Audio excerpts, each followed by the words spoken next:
တရားကြီးကျိုးသွားပြီ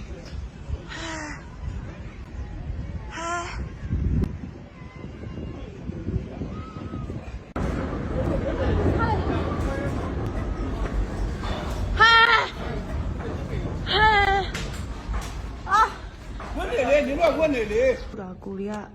ဆိုင်နေမှာ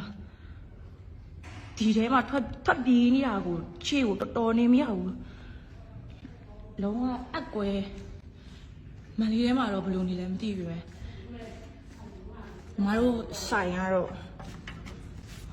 တော်ကိုအချင်းကြီးဆိုးပြီးတော့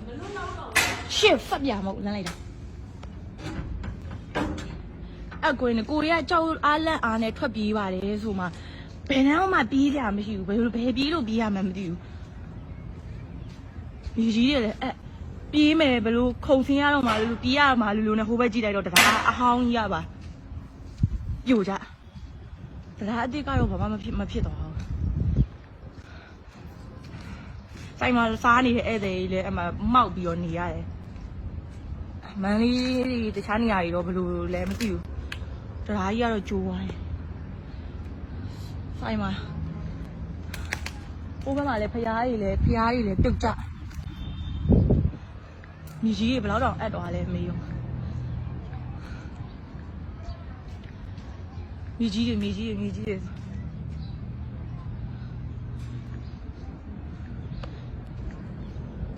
ကိုကဆိုင်ခန်းထဲမှာရောက်နေတာ